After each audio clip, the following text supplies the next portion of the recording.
You're listening to the Telltale Channel. If you like what I do and you want to see me continue to do it, don't forget to check out my Patreon. I just finished writing a book titled Was Hitler an Atheist? It talks about religions during the Third Reich and how they work together. Catholics, Jehovah's Witnesses, and Protestants. And I even address the lies told by the evangelical world about Bonhoeffer. It's on Audible and Amazon. There's this YouTube channel, XJW Analyzer, who did a video titled The End of Jehovah's Witnesses. I don't buy it. The thing is, their latest governing body update now allows blood transfusions if it's your own blood. And a lot of people are saying this is the end of Jehovah's Witnesses. I completely disagree. Let's listen. They told us the end was imminent. They told us that the generation of 1914 would not pass away before the new world arrived. They told us to sacrifice our educations, our careers, our musicianship, our athletics, and even our lives for a paradise that was guaranteed to be just around the corner. We stood at doors in the freezing rain. We turned down scholarships. We shunned our own children. We did all of this because we believed the end was only days away. But look at what they're doing now. You ready? Let's get into it.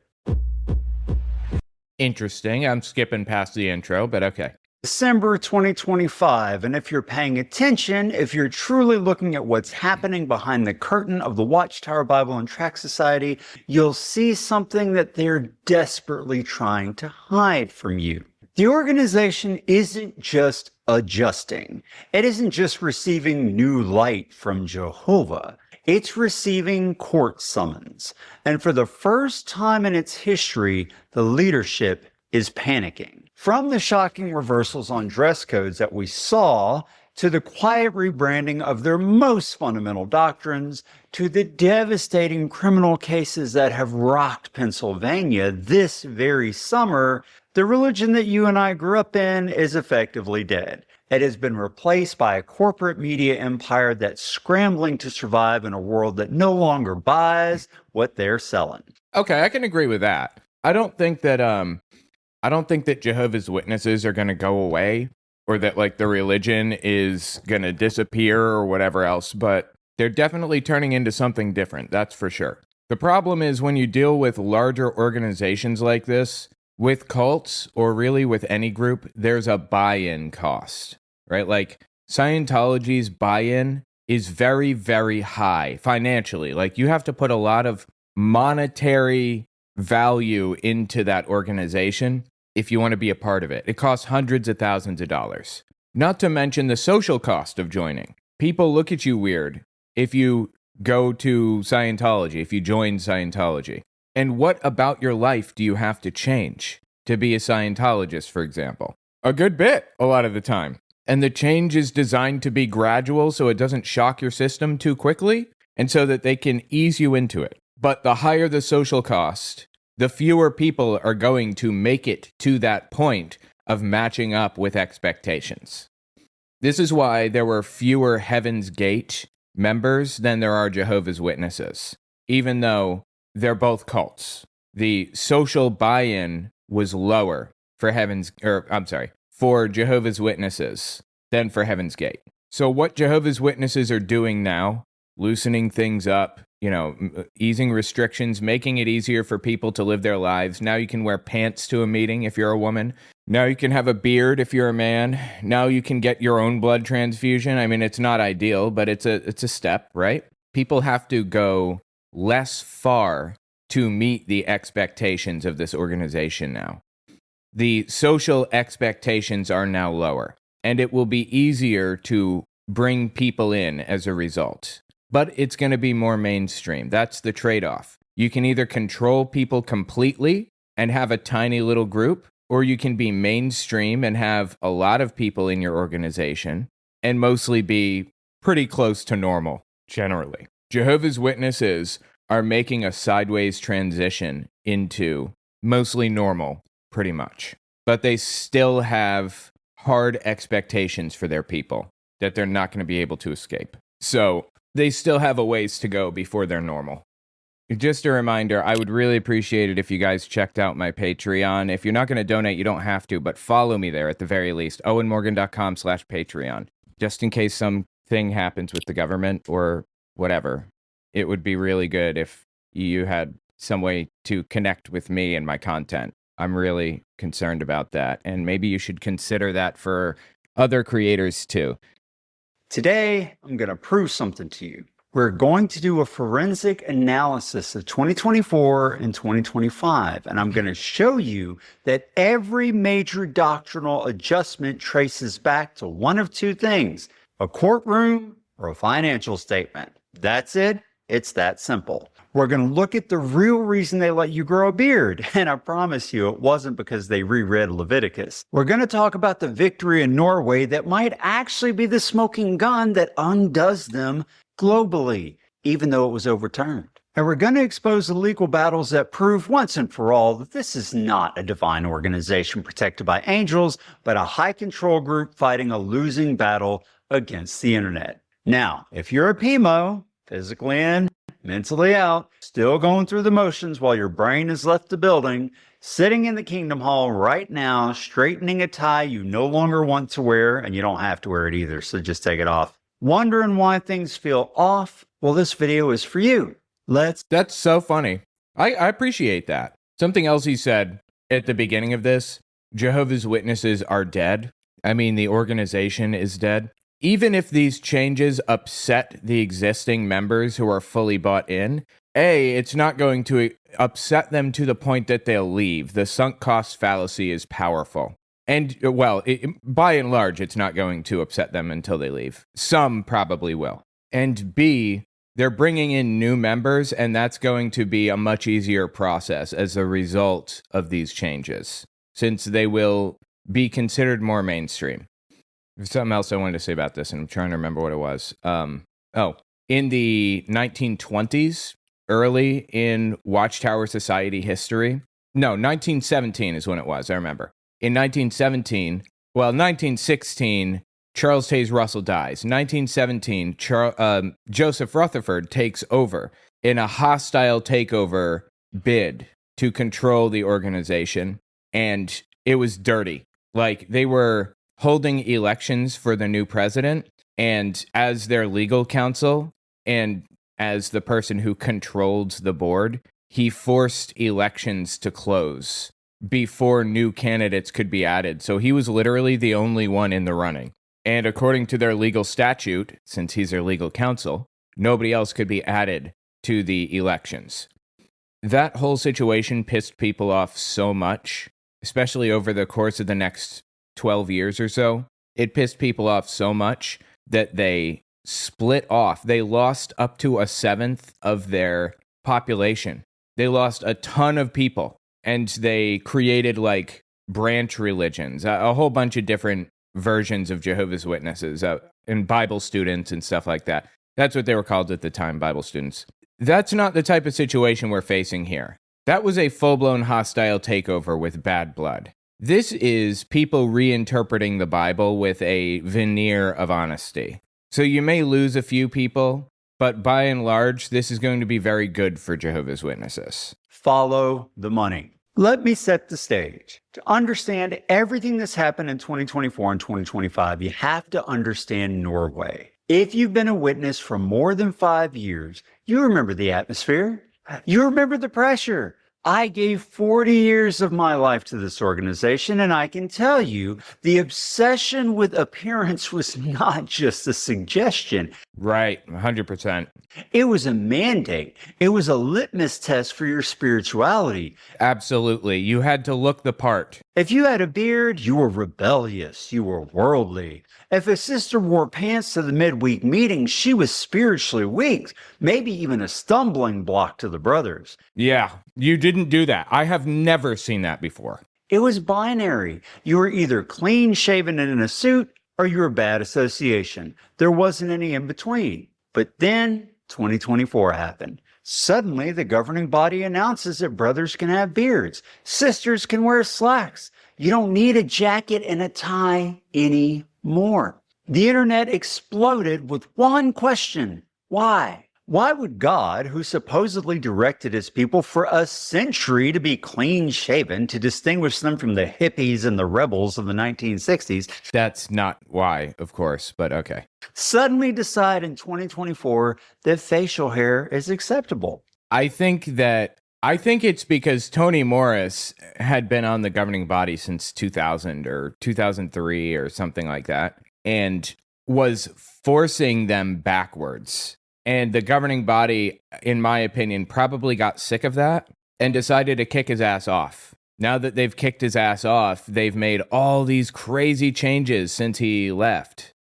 I just created a new website, firesidewatch.com. You can watch videos with friends, and everybody can play or pause the video. I made it so I could collaborate with other YouTubers, but I figured I might as well make it available to everybody. On top of that, you can add videos to the queue, upvote them, and sort by most upvoted. Give it a look, firesidewatch.com. And while you're at it, check out my Patreon, owenmorgan.com/Patreon. You can follow me there for free. Was it a divine revelation? Did the Holy Spirit descend upon Warwick and whisper, "Let them wear business casual"? That's funny. No, it was a reaction. It was a calculated corporate maneuver, and it was born out of desperation and desperation alone. In early 2024, the Watchtower is facing the loss of its official registration in Norway. Why? Because the Norwegian government determined that the practice of shunning, specifically shunning children, was a violation of human rights. The state called it psychological violence. That's a quote. The organization was terrified, not just because of the money, although losing around 1.6 million euros per year in state grants does hurt, but because of the precedent. If Norway deregisters them for shunning, what stops Germany? What stops France? What stops the United Kingdom? The European Court of Human Rights watches these cases closely. Watchtower knew that if Norway's view stuck, other European states and courts could follow. Absolutely. And would be likely to, even. Yes. 100%. Threatening their tax-favored status all over the place. So what did they do? They rebranded. They softened the image. Remember the update allowing you to say a simple greeting to a disfellowshipped person at the Kingdom Hall, but only at the Kingdom Hall? Remember how seismic that felt when it happened? For decades, we were told that even a hello was spiritual contamination. Not just a hello, but even looking at a disfellowshipped person. I went to the Kingdom Hall multiple times after being disfellowshipped, and people wouldn't even look at me. People who I had grown up with, like members of my family, literally. We were told that by shunning them completely, we were loving them back to Jehovah, as ridiculous as that sounds. We were told that eating with them, speaking to them, or even acknowledging their existence was an act of treason against God. But when the court case in Norway threatened their wallet, suddenly new light appeared. Oh, you can say hello. You can invite them to the meeting. The shunning adjustment came right after Norwegian courts called their practice psychological violence toward children.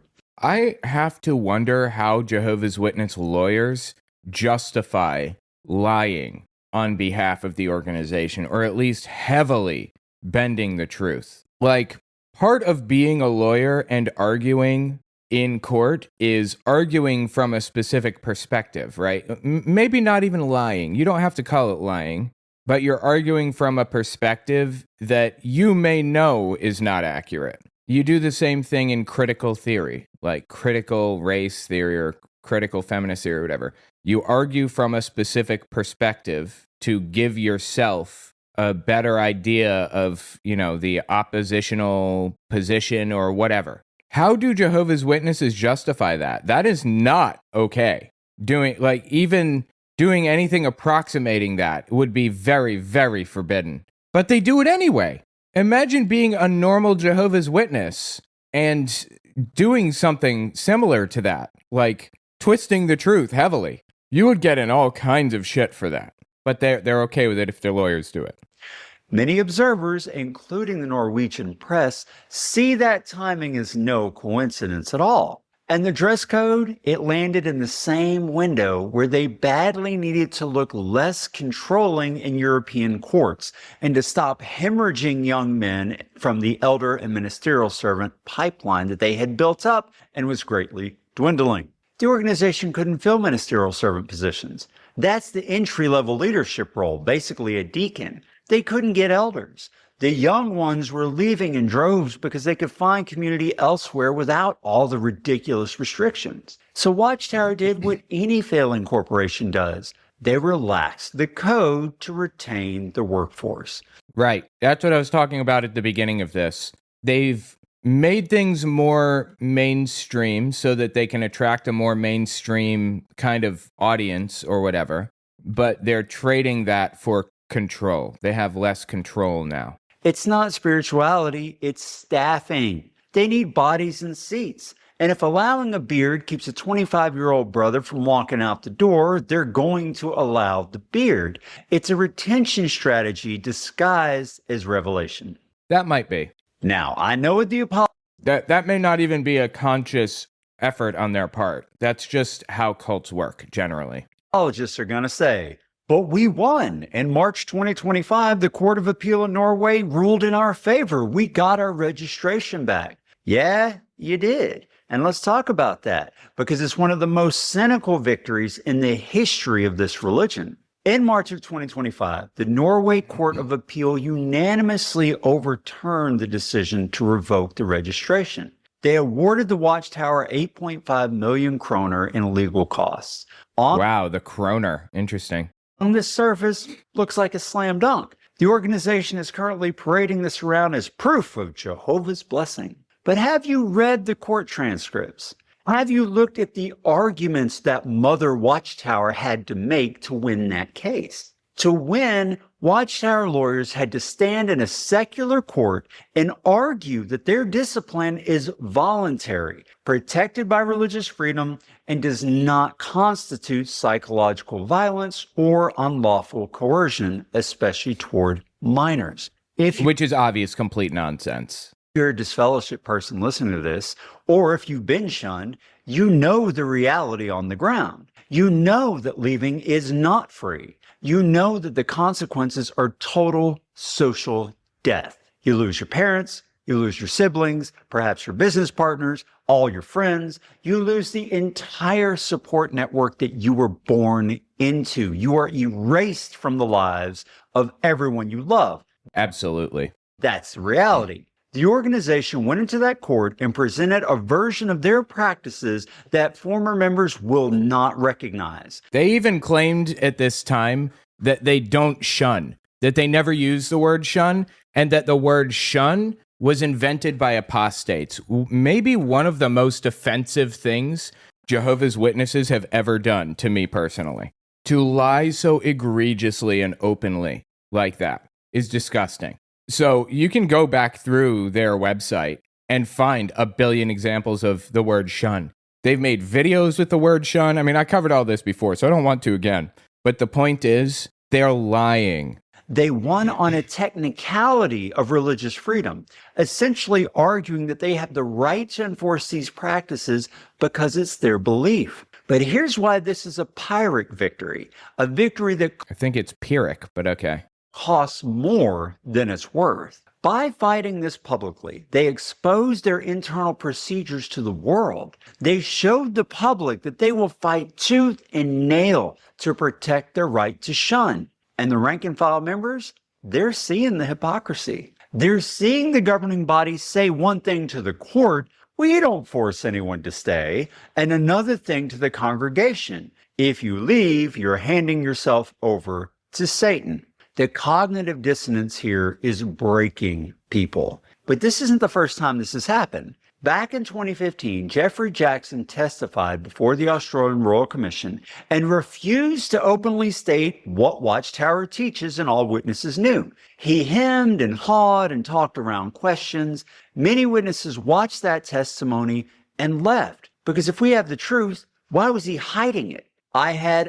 That's a fair point. Unfortunately, I think most Jehovah's Witnesses are entirely too sucked into this, and there's no easy exit for them. Even if they hear him flat out lying to people, there's no easy way for them to leave. They will lose everything.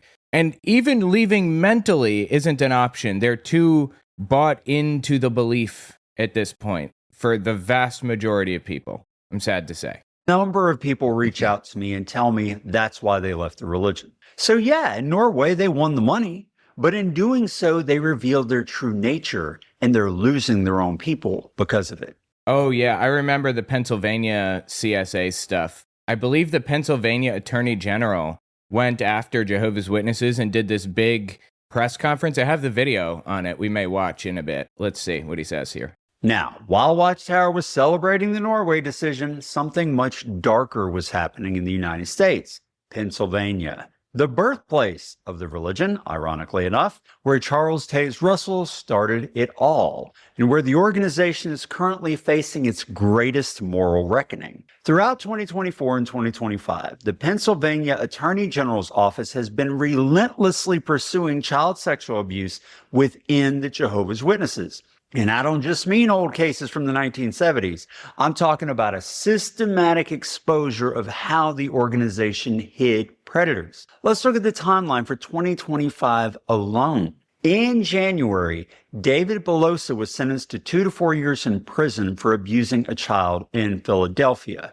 In June, Sean Sheffer was sentenced to 14 to 34 years. In July, Timothy Willichell became the 17th member charged in this specific investigation. 17 arrests in one state. And remember, these aren't random individuals. These are men who use their standing within the congregation to access victims. But it's not. But Jehovah's Witnesses definitely, they distance themselves from these cases and claimed they had nothing to do with it, even though they are responsible because the people used the structure in place as dictated by the governing body to take advantage of children. They made it easy to take advantage of children, and that's unacceptable. Not just the arrests. It's what has been revealed about the blue envelopes that's really telling here. For those who don't know, for decades, whenever an accusation of abuse was made, the elders were instructed to fill out a form and mail it to headquarters in a special blue envelope. They were told not to make copies. They were told not to call the police unless mandatory reporting laws absolutely forced them to. And then they went to court to fight mandatory reporting laws, to fight the claim that they are mandatory reporters, the elders. Like, it's so dirty. It is so dirty. And even then, they often handled things internally first. Lawsuits, depositions, and investigative reporting have shown that Watchtower keeps a confidential database of accused abusers, potentially thousands and thousands of these.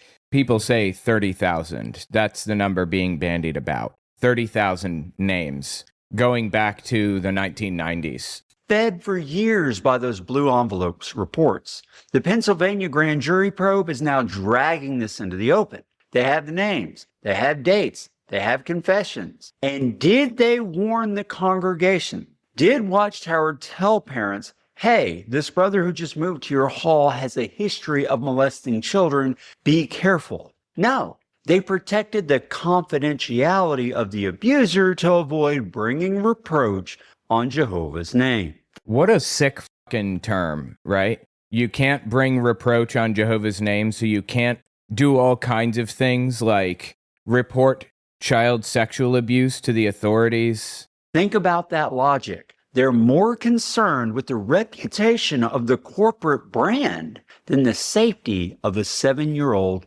child. This is why they're losing ground, at least in the developed world. You can't hide this stuff anymore. In 1990, you could hide it. There wasn't an internet. If a brother got arrested in Pittsburgh, nobody in San Diego would know about it. Now, we all know. The court documents are PDFs that anybody can download anywhere. Absolutely. The internet has completely changed the way that cults operate for the better. The two-witness rule, that's a doctrine requiring two eyewitnesses for a judicial committee to take action, even in child abuse cases, has been heavily criticized and challenged in courts and government inquiries across multiple countries. And the governing body knows it. That's why they're settling these cases quietly. That's why they're so terrified of apostate lies, because the lies are actually court transcripts. If you're a parent that sits in the Kingdom Hall, if you are one of Jehovah's Witnesses and you have children, I beg you, do not trust the elders to protect your kids. They're following a manual written by risk management lawyers, not shepherds. Absolutely agreed. Check the registry. Watch your children, because the organization will not do it for you. Mainstreaming strategy. This is probably what I talked about at the beginning. This is just an emergent property of how cults work. Now let's pivot to something that seems less serious, but is actually a huge indicator of where this religion is heading.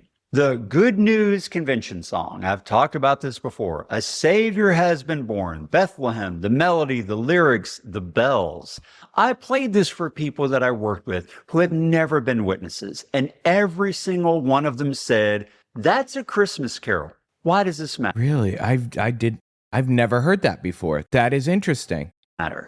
Because for 100 years, being a Jehovah's Witness meant being different. It meant you stood out. You didn't celebrate. You didn't sing the songs the world sang. You were no part of the world. We were the people who didn't eat the birthday cupcake. We were the people who sat in the library as kids while the rest of the class made Christmas ornaments. But the leadership, they realized that being no part of the world, that's bad for business. It makes you weird. It makes people slam the door on you. It makes governments investigate you for being a cult. This is why I don't think it's about trying to mainstream intentionally, specifically. I think mainstreaming is a byproduct of the process and not actually an intentional thing they're setting out to do. Like, if they were doing something to make people a little bit more normal, make kids a little more normal among their peers, if they were doing something to like allow kids to celebrate birthdays or whatever at school, that would be different. But they're not doing that at all. They're not even taking steps toward it. So I don't think this is about mainstreaming intentionally. I think this is exclusively just like a byproduct of their situation. So they're slowly, subtly mainstreaming. Look at the Jesus series that they're filming. They're building a massive studio complex at Ramapo, basically JW Hollywood, to produce high-end Bible dramas, including a multi-episode series on the life of Jesus. Yep, that's true. They are. Absolutely. They've been working on that for about 5 years now, and it's coming time to kind of finish the project, so that'll be interesting for sure. Who else does that? Evangelical Christians. Watchtower's trying to pivot from being a publishing company, which that's dying because nobody reads religious magazines anymore, and the cost of paper and shipping is astronomical right now, to being a media streaming company. I agree. I think that is what they're doing. They want to be the JW Netflix. That's the goal.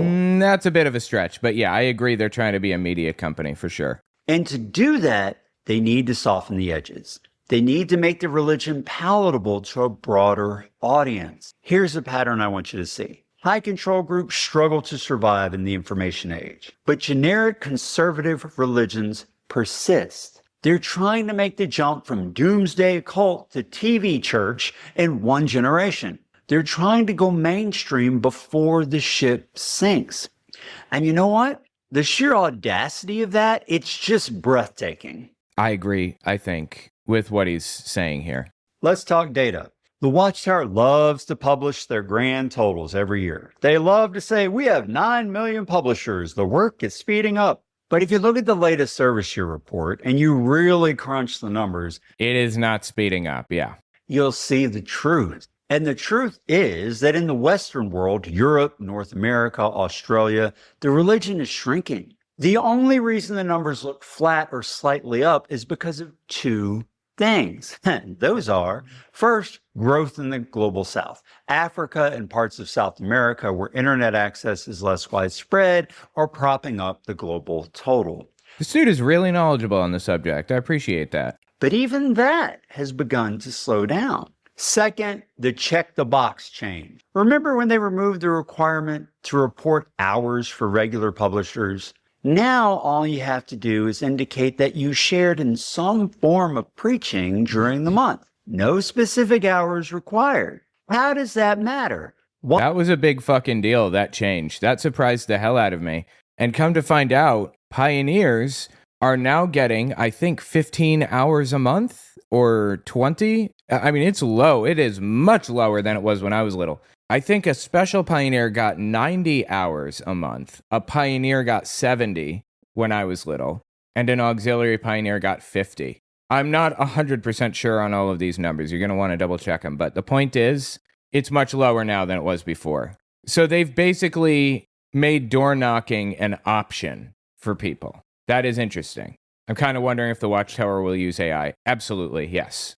For sure. In fact, right now, they're probably reworking the structure of the media center to be one which they can use for AI. That would be my guess. Why is that such a big deal? Well, it's because it's a statistical cheat code. By lowering the bar all the way down to the floor, they artificially inflated the number of active witnesses. If they still required 8 to 10 hours a month, the publisher count would have plummeted overnight. They moved the goalposts because they couldn't score. Now, I hear from people inside all the time. Elders who can't find replacements, congregations that used to have 3 ministerial servants and now have none, young pioneers who quietly stopped turning in time and realized nobody even followed up. My mom told me not too long ago, she's talking to me a little bit now, by the way. She told me that her congregation has shrunk almost to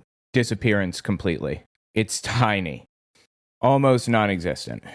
And I was like, why? What happened? And she said, people just kind of stopped coming.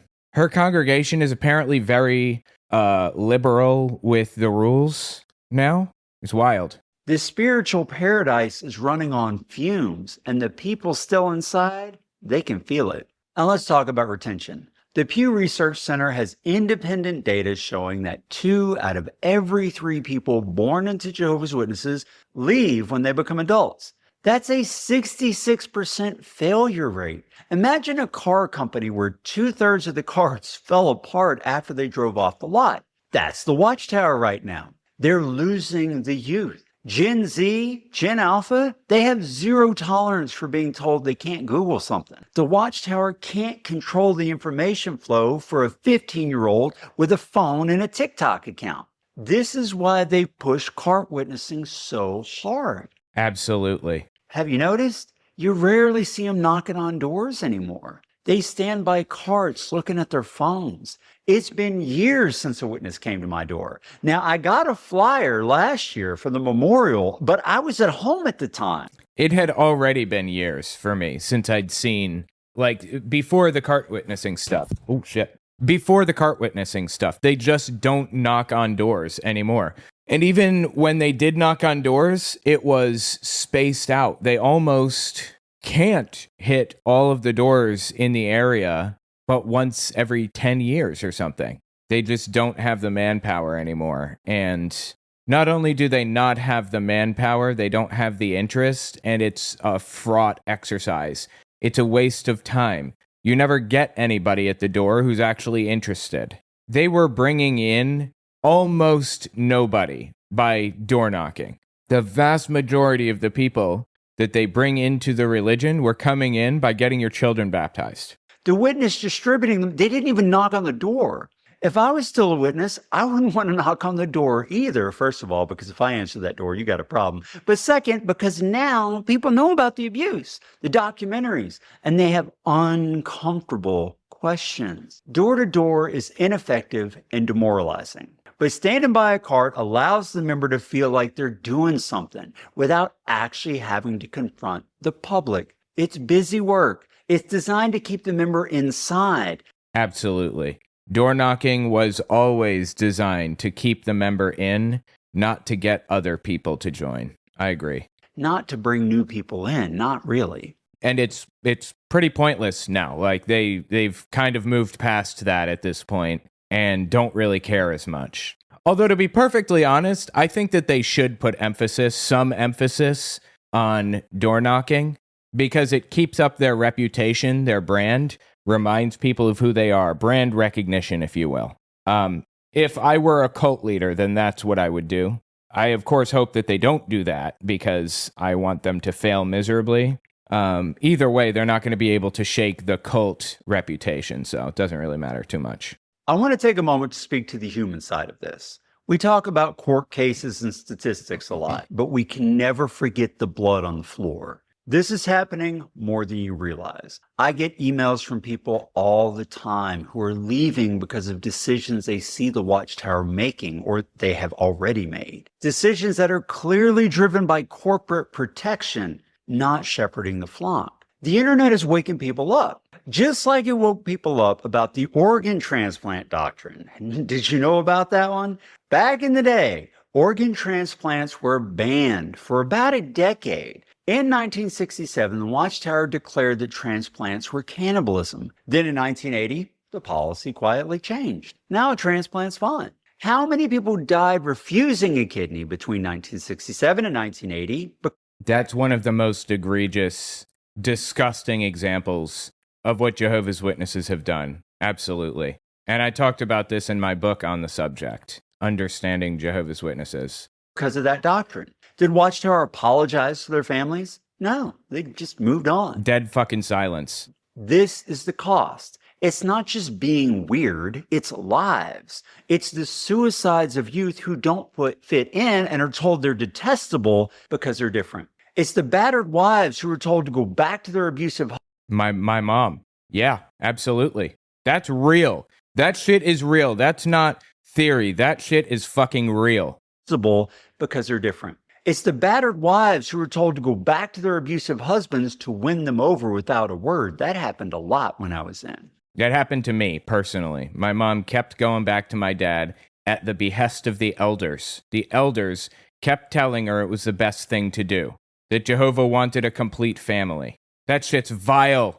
That is fucking wrong. It's the empty chairs at family tables because a judicial committee, 3 elders in a back room, mostly janitors, decided someone isn't spiritual enough. This is why I do what I do here. This is why I analyze. Because this machine chews people up and spits them out. Absolutely. So where does this leave us? I've shown you Norway. Shunning policy softened when European courts called it psychological violence against children. And I've shown you the dress code. It was relaxed when they couldn't retain young members and needed to look less controlling in litigation in Europe especially. And I've shown you the Norway victory, won by presenting their practices in a way that all former and current members know is not the truth. And I've shown you Pennsylvania, a systematic cover-up that protects abusers over children, now exposed for the world to see. And I've shown you the numbers of religion shrinking in every developed nation, and that's where the money is, propped up by statistical manipulation. And I've shown you the mainstream, a desperate pivot from apocalyptic publishing house to streaming media Jesus company. If you're listening to this and you're still in, I get it. It's scary. I know the thought of leaving feels like jumping off a cliff. I've looked down off that cliff myself. But I want you to look at the evidence. Look at the arrests in Pennsylvania. Look at the legal gymnastics in Norway. Look at the flip-flopping doctrines. Does this look like to you the organization chosen by the creator of the universe? Does this look to you like the one true religion guided by Holy Spirit? Or does it look like a corporation dodging liability and trying to keep its customers? If not, why don't they just speak openly in the court about what their policies and theology really is? You've been told that if you leave, you'll be miserable. You'll be an addict. You'll be immoral or whatever. You'll be destroyed at Armageddon. I'm here to tell you, that's the biggest lie they ever told. There is life after the Watchtower. There is freedom. There's a world where you can love who you want, read what you want, think what you want, and never again have to pretend that new light just happens to arrive right after a court date. And you know what? You want to retain your moral values after leaving? You can do that. That's perfectly fine. I retained my moral values. I am just as good a person today as I was then, but I don't have to follow bullshit rules. Fabricated rules made up by, I don't know, what is it now? Nine people in New York with no good justification for it. The organization is collapsing under the weight of its own contradictions. You don't have to go down with that ship. You really, really don't. Keep thinking, keep questioning, and I'll see you in the next video. Yeah, that was interesting. Let me know what you think about it in the comments. I feel like he was on point with pretty much all of that, for sure.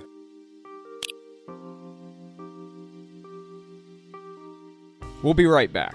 Don't forget to check out my Patreon. Also, take a look at my website, owenmorgan.com. I just finished writing a book titled Was Hitler an Atheist? It talks about religions during the Third Reich and how they work together. Catholics, Jehovah's Witnesses, and Protestants. And I even address the lies told by the evangelical world about Bonhoeffer. It's on Audible and Amazon.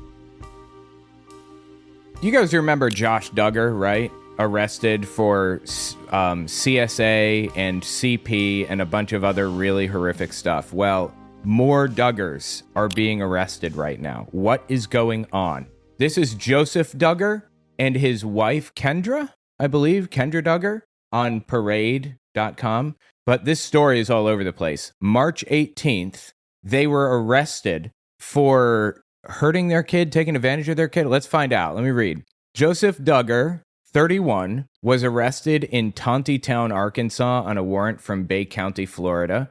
He's been charged with lewd and lascivious behavior, including of a victim younger than 12, and lewd and lascivious conduct by a person 18 or older. That's fucking vile, dude. The allegations stem from a 2020 family vacation to Panama City Beach. A now 14-year-old victim disclosed during a forensic interview that Joseph repeatedly asked her to sit on his lap when she was 9, then on a couch, covered them with a blanket, and did all kinds of terrible things. I'm not even going to go into the details. That's just fucking evil. The key break in the case: the victim's father confronted Joseph about the allegations on March 17th, 2026, and Joseph admitted his actions to both the father and to Tontitown detectives. Police also arranged a recorded phone call where he confessed again, during which Joseph reportedly stated his intentions were not pure and admitted he touched the victim over her clothing. Supposedly.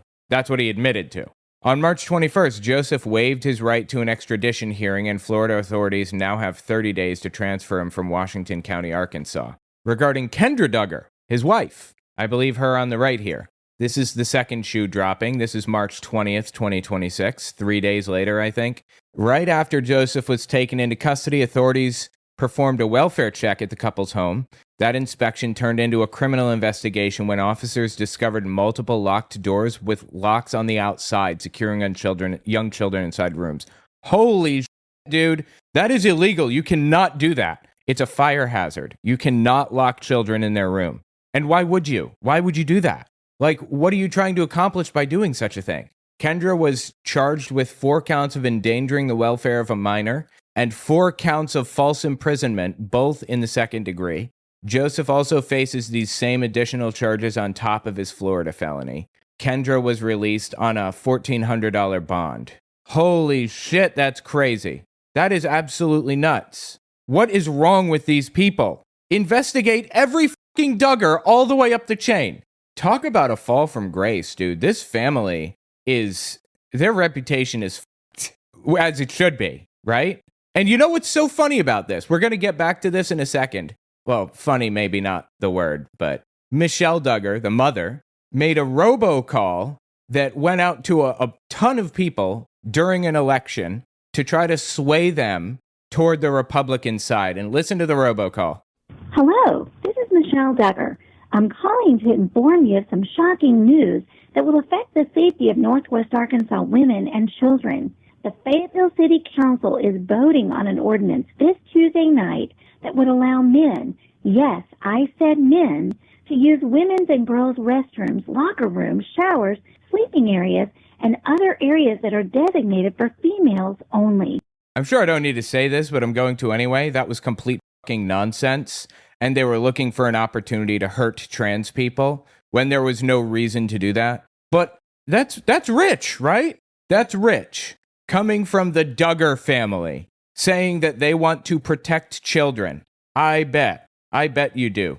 I don't believe the citizens of Fayetteville would want males with past child predator convictions that claim they are female to have a legal right to enter private areas reserved for women and girls. That's fucking vile. Literally all of that she just portrayed was made up garbage.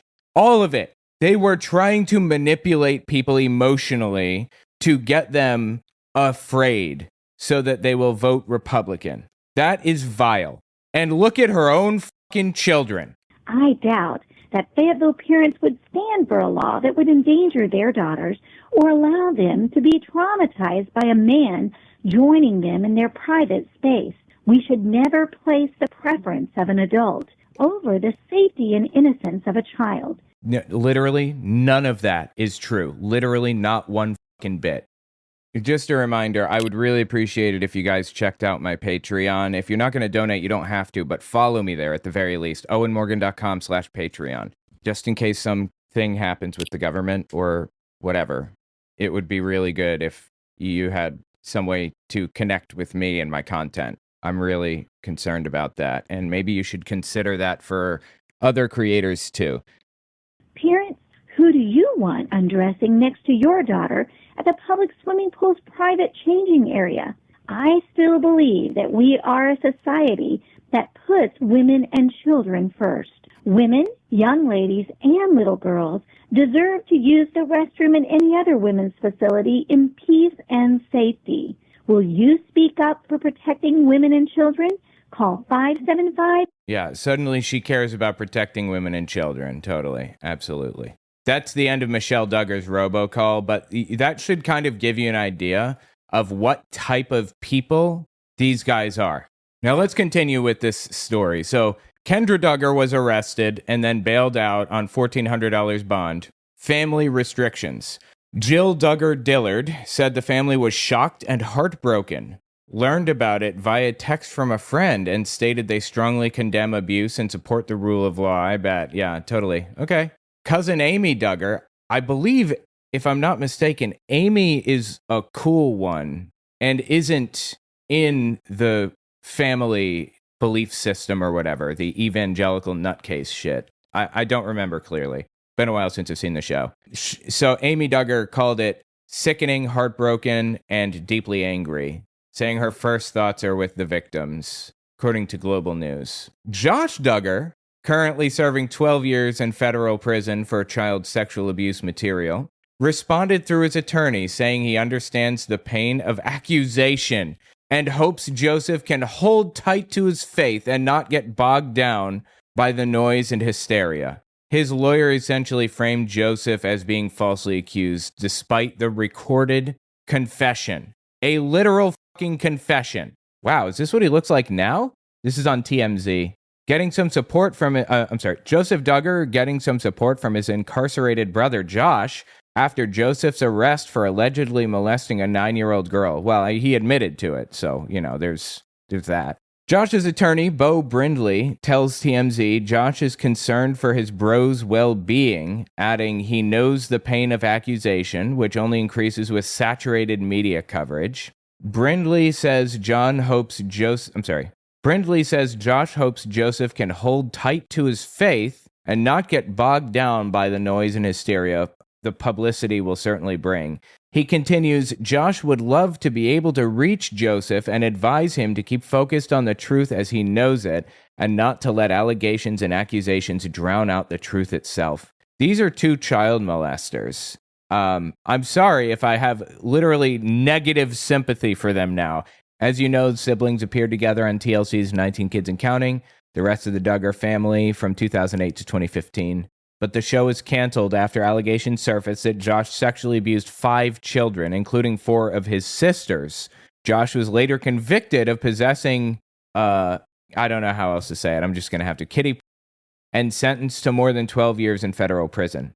Wednesday, Joseph was arrested in Arkansas and booked into the Washington County Jail for lewd and lascivious conduct with a 9-year-old girl in 2020. The girl, now 14, told police Joseph touched her and rubbed her leg while she was on vacation. I'm cutting out a lot for monetization purposes, but you get the idea. With her family in Panama City Beach, Florida. Disgusting. These people are absolutely fucking disgusting. Unforgivable. Family values people, right? These are the family values people.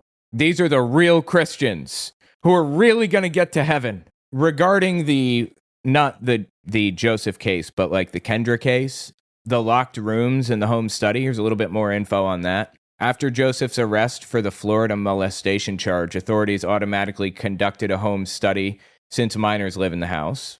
During that inspection, investigators found 2 rooms where the doorknob locks were on the outside instead of the inside, meaning the 4 Duggar children could be locked in their rooms with no way to get out.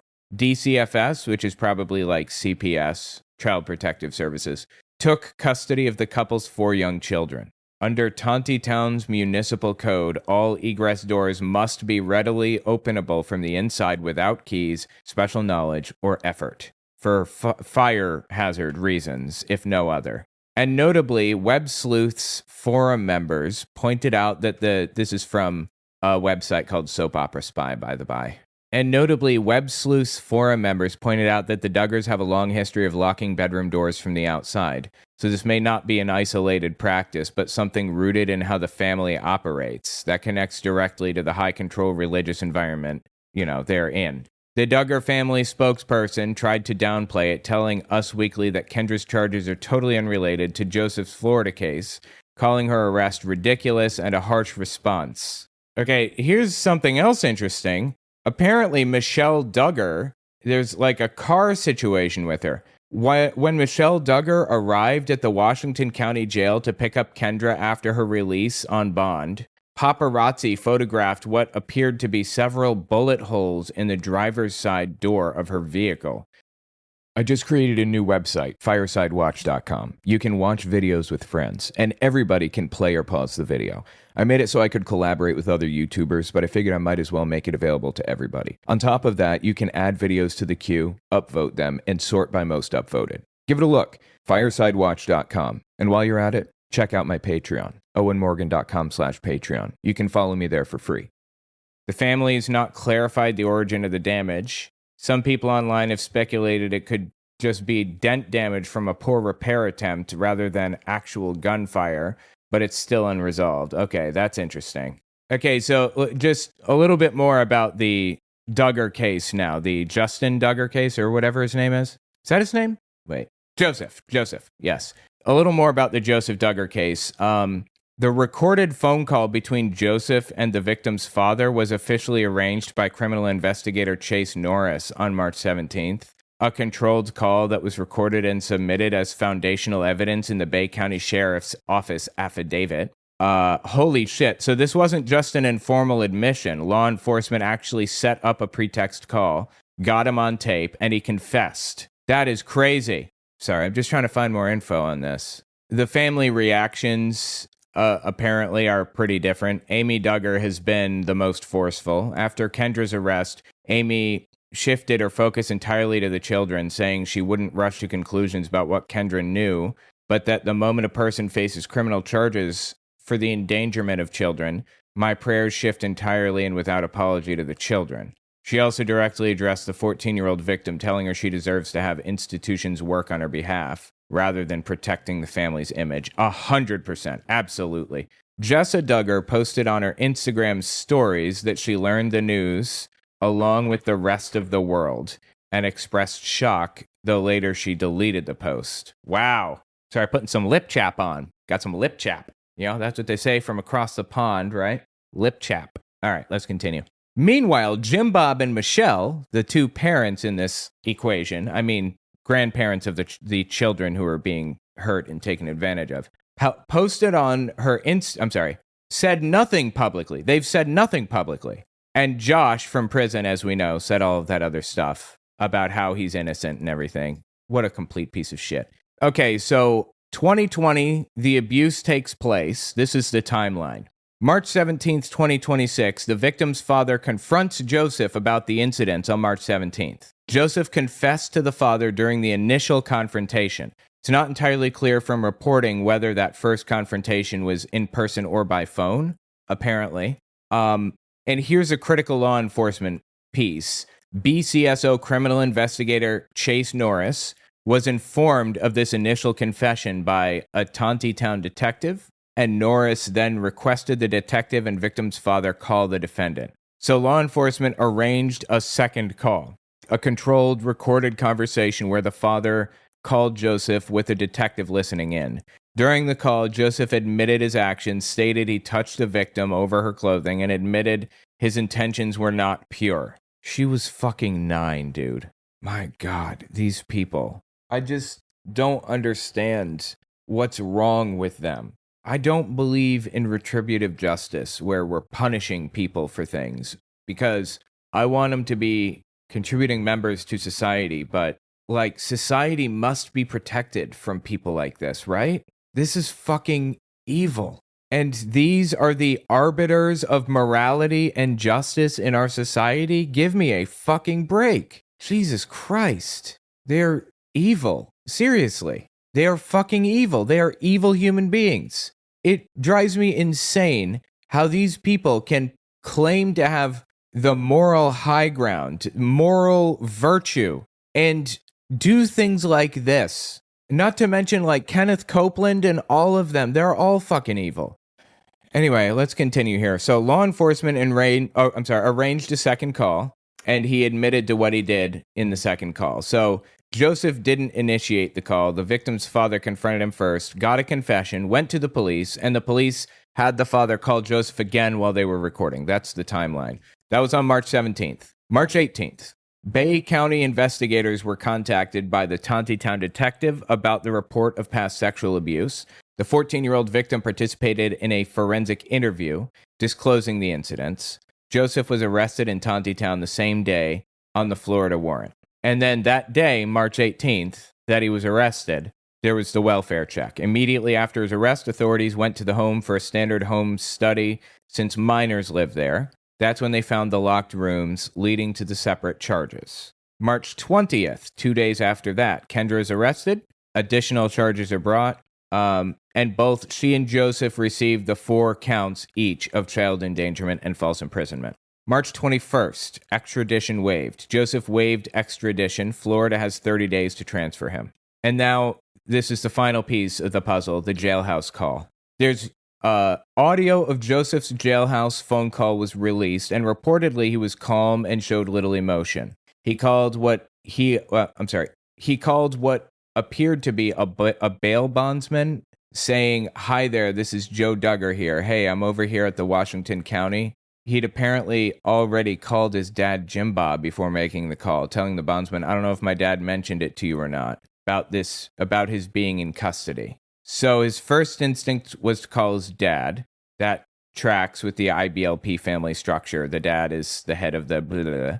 And then the dad probably told him to call a bail bondsman because he doesn't want to look like he's complicit in this. It's an image thing. And then the dad will pay off the bail bondsman, if I had to guess. Wow, dude, that is wild. Check this out. Joseph Duggar's wife, Kendra, arrested and charged in child sexual abuse case. This is like a short video. What is this? Let's see. Kendra Duggar arrested just days after her husband Joseph was charged with lewd and lascivious conduct with a minor who was 9 at the time. Wow, I see. So this is Joseph. They look so similar, Josh and Joseph. Damn. Was charged with lewd and lascivious conduct with a minor who was 9 at the time. Neither has entered a plea in court yet. Our family has put ourselves out there on the line, and if anything comes up, they're gonna... Wait, is this him? Is this Joseph? ...question you on it. Arkansas police arrested 27-year-old Kendra on Friday. She and her husband, who have been married since 2017 and share 4 kids, are charged with 4 counts of endangering the welfare of a minor and 4 counts of false imprisonment. Look, I understand that it's like a family thing to have locks on the outside of doors. You can't do that shit. You can't do that, okay? I don't give a what reason you may have for this. It's unacceptable. It's illegal. It's wrong. Whenever somebody you respect the most is willing to get up and proclaim, what we believe as Christians, you never would expect that person to be the one that's involved in it, and it broke my heart. Police say the reported incident happened back in 2020 while Joseph and the alleged victim were on vacation with family in Florida. That's where the girl claims Joseph, who would have been 26 at the time, repeatedly asked her to sit on his lap, and at one point she alleges he touched her inappropriately underneath a blanket. Joseph was taken into custody in his home state of Arkansas, where Fucking horrifying. The words are not even there. This is just vile and evil and wrong. detectives say he admitted to the actions. He's now awaiting extradition to Florida. What was your reaction when you heard this news about your cousin Joseph? To be honest, I was absolutely... Is this Amy? I think this is Amy. And if I remember correctly, she was not a member of the cult, but she hung out with the family a lot. And she was pretty disturbed when a lot of this stuff came out. I think she's innocent in all this. And utterly broken. It's extremely heartbreaking to know that someone who you once had so much fun with, who you love, could ever become allegedly, a predator. E.T. spoke with Joseph's cousin, Amy Duggar King, on Friday, after Joseph's arrest, but before Kendra's. Have you spoken to Kendra? I have not. I sent a text, a very polite, small text that just said, I'm here for you, I love you, and I'm truly, you're in my prayers. I can't even imagine. As we know, prayers do all kinds of useful and helpful things, right? If she's in her prayers, then she's totally going to be A-okay, right? To process this type of grief and this kind of loss, and if this is true, if this situation is true, I can't imagine her next steps. Yeah, that looks like that's the end of it. Jesus fucking Christ. This is wrong. All of this shit is so fucking wrong. Somebody needs to investigate the entire family up and down the chain, all of them. Anyway, let me know what you think about it in the comments. 9, yes. 9. These people are fucking evil. Duggar had a snuff film. He did. Yes, he did. That was the thing that got him in a lot of trouble. Josh Duggar. It's a very famous video of child sexual abuse that has been circulating on the internet for a long time and is considered to be one of the most evil videos of all time ever, where the kid dies. A real video. And Josh Duggar downloaded and watched this. And that's where he got caught, because apparently the FBI watched that video. Like, they had it tagged, is what I mean. They were watching who downloaded that video. And when he downloaded it, it alerted the FBI to the fact that it was on his computer, and they showed up. Anyway, wild. Absolutely fucking evil, all of these people.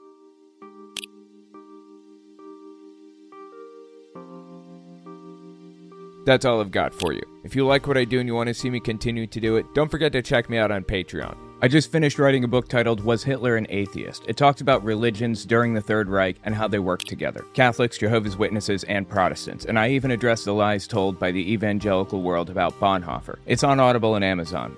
Okay, thanks for watching, guys.